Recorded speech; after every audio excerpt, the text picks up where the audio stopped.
I caught my wife cheating with her old fling on a hike. It turns out she and her friends had been using him as a surrogate joystick. It all started innocently enough. A group of friends embarking on a long-awaited camping and hiking trip.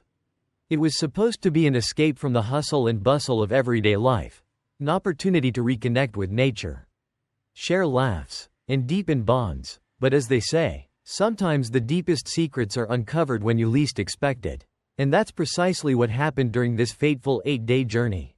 For Ali, the trip with his wife, Liv, and their friends would unravel a web of deception that had been hidden for years, leading to heartbreak, realizations, and ultimately a path to self-discovery. Ali, 38, had been looking forward to this camping trip for months. He and his wife, Liv, 36, had always enjoyed the outdoors, and sharing their love of nature with friends was one of the joys of their marriage.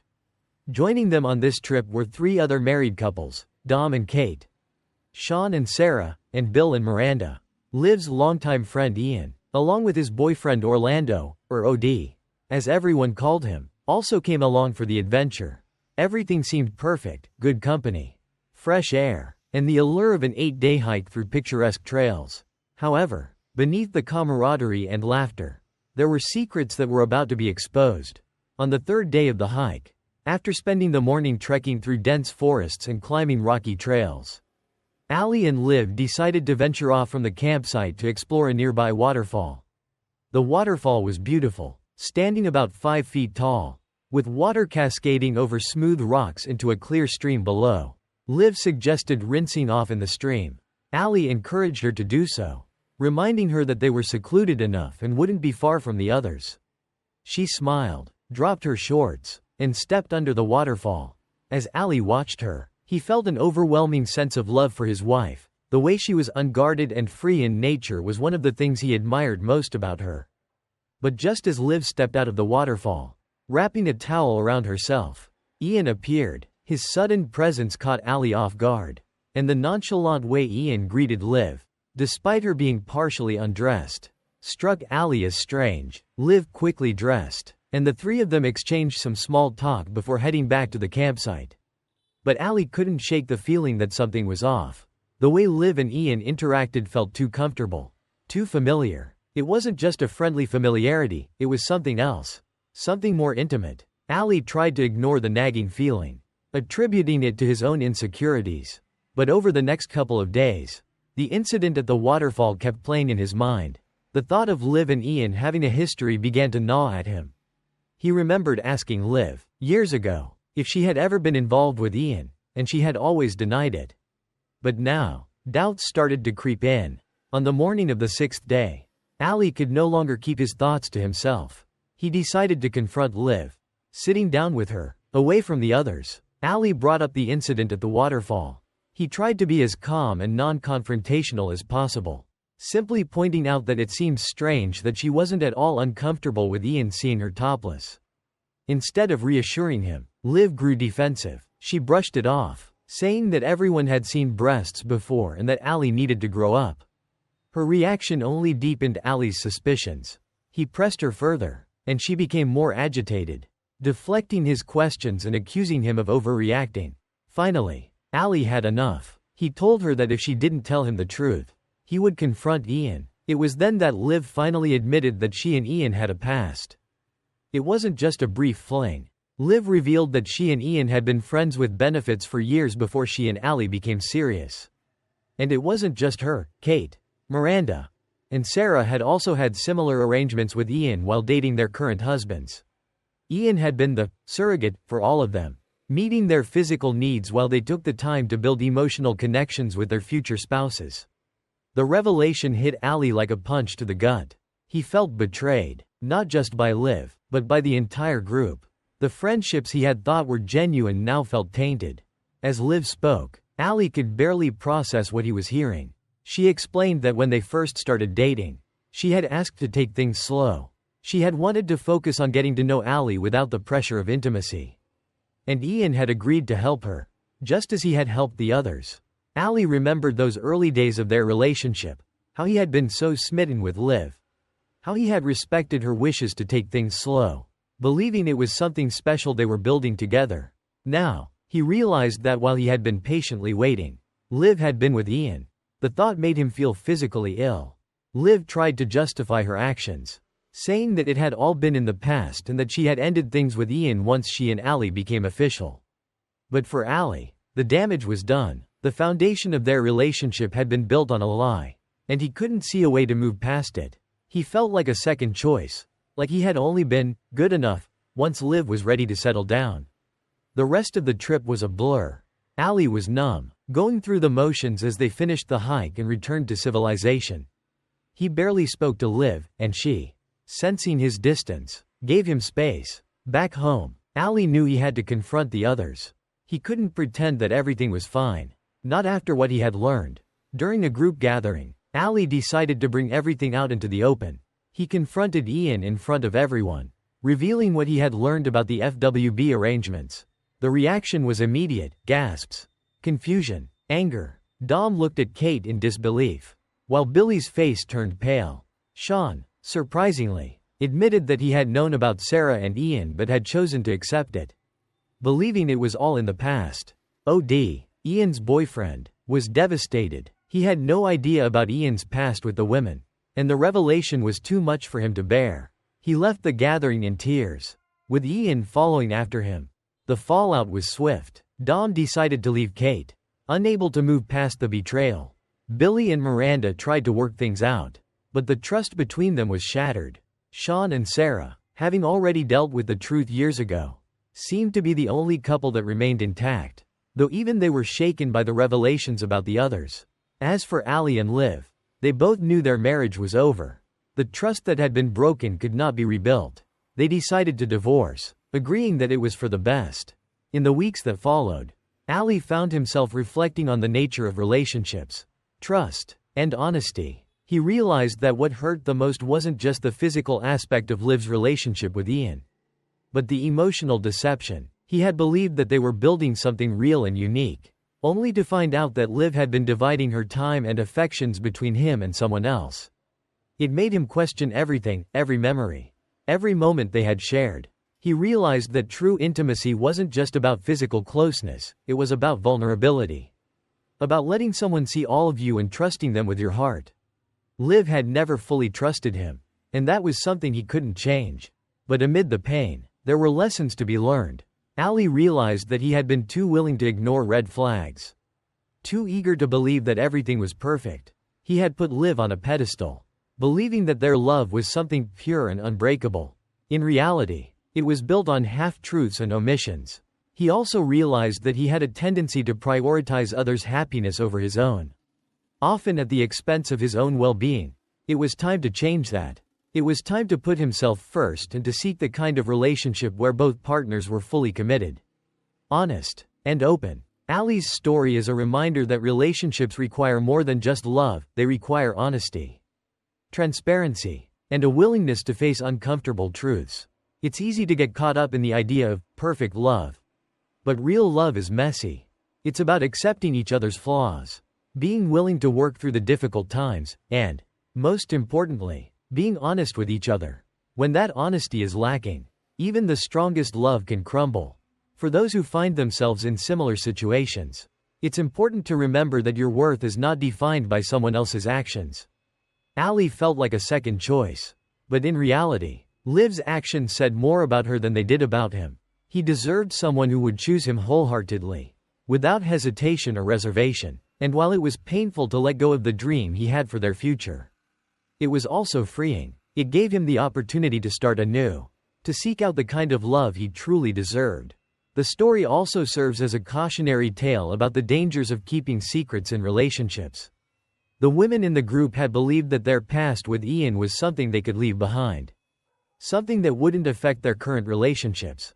But secrets have a way of coming to light, often in the most unexpected ways. And when they do, the fallout can be devastating. It's always better to be honest from the beginning, to give your partner the opportunity to make an informed choice about whether they want to be with you, knowing all the facts. In the end, Allie chose to walk away, not out of bitterness or anger, but out of a desire for something more, something real. He knew that he deserved a partner who would be honest with him, who would choose him without hesitation, And who would be willing to face the challenges of life together? Without secrets or lies. And while the journey ahead would not be easy, Allie was ready to face it, knowing that true love was worth waiting for. My family abandoned me because my sister blamed me for her divorce. I ruined her life years later with an email that revealed everything. There are moments in life when everything seems to shatter in an instant, leaving you with nothing but confusion and pain. Imagine a quiet life where everything is in place, family, a home, and hopes for the future, and then suddenly, the people you trusted the most turn against you, casting you out into the cold. That's where my story begins, with betrayal from the very people who were supposed to love me unconditionally. But this is not just a story about despair, it's also about resilience. The strength to rebuild from the ashes. And, ultimately, about getting the justice I deserved.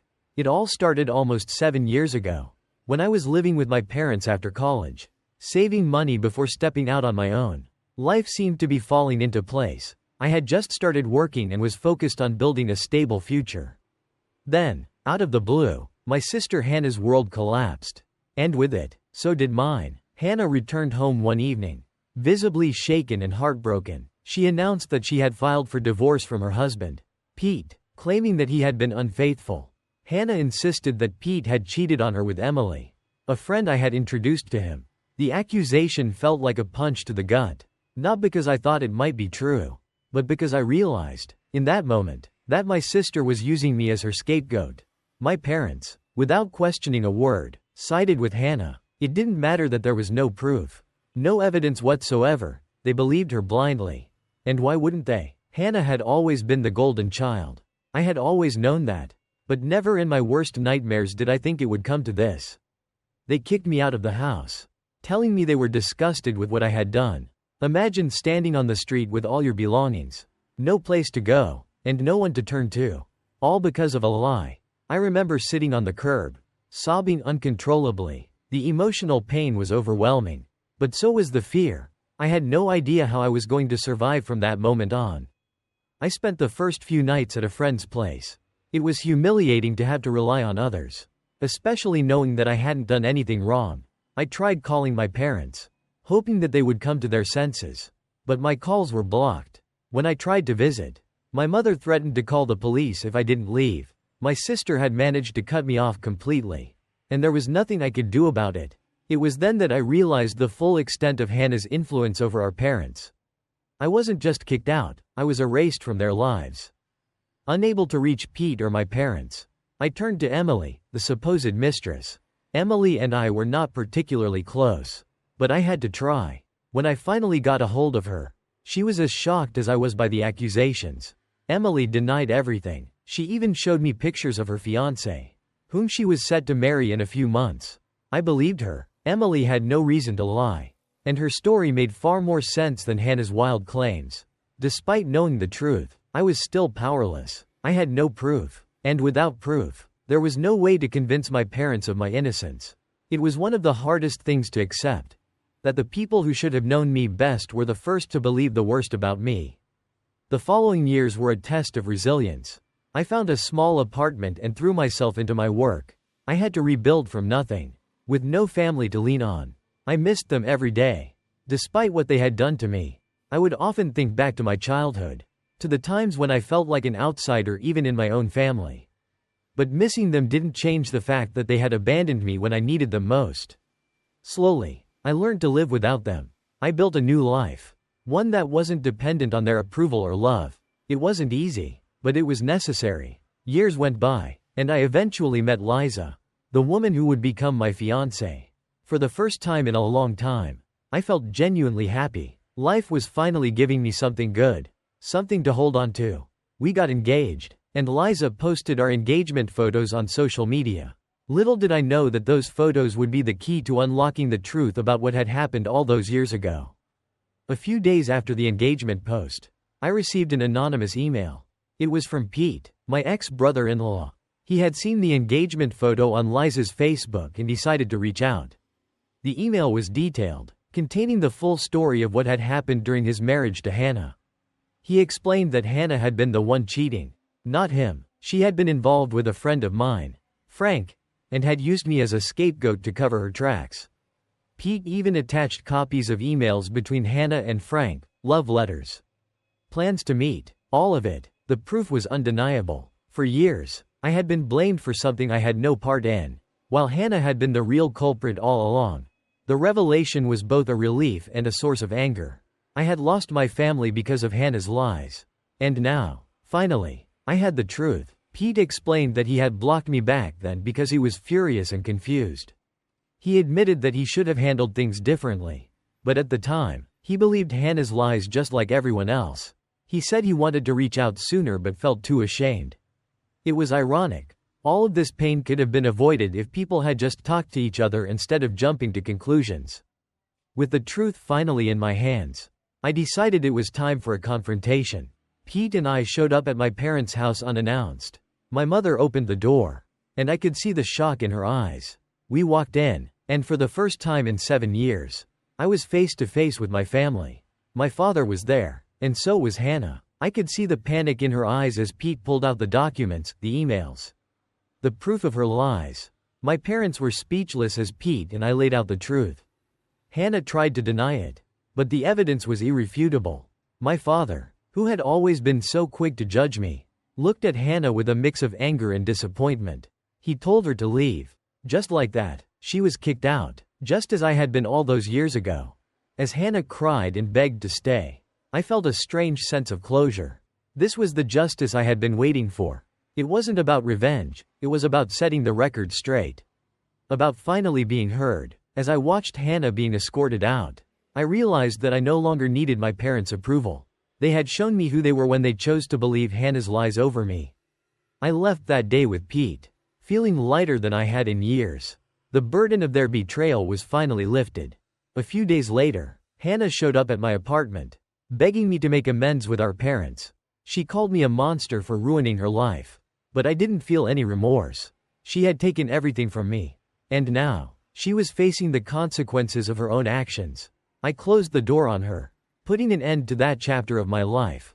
My parents also tried to reach out, wanting to attend my wedding, but I had no interest in letting them back in. They had made their choice years ago. And now, I was making mine. This story is not just about betrayal, it's about resilience. About finding the strength to move on even when the people closest to you turn their backs. It's about justice, about the truth coming to light, no matter how long it takes. And most importantly, it's about understanding that sometimes, the family we choose is far more important than the one we're born into. Liza is my family now. And with her by my side, I know I can face whatever comes next. For those out there who have faced similar betrayals, remember, the truth has a way of coming out. And when it does, it can set you free. So, what did I learn from all of this? Trust is fragile, and once broken, it's nearly impossible to repair. My parents and sister taught me that blood is not always thicker than water. Sometimes, the people you think will stand by you are the first to leave when things get tough. But more importantly, I learned that I am stronger than I ever thought possible. I rebuilt my life from the ground up, without the people who were supposed to love me. And in doing so, I found something far more valuable, self-respect and a partner who truly loves me for who I am. To those who are struggling, who feel like the world has turned its back on you, keep going. The truth will come out.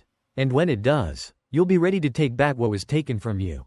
Life has a funny way of working out, even when everything seems hopeless. Sometimes, the best thing you can do is let go of the people who bring you down. And focus on building a life that makes you happy. Because, at the end of the day, that's what really matters.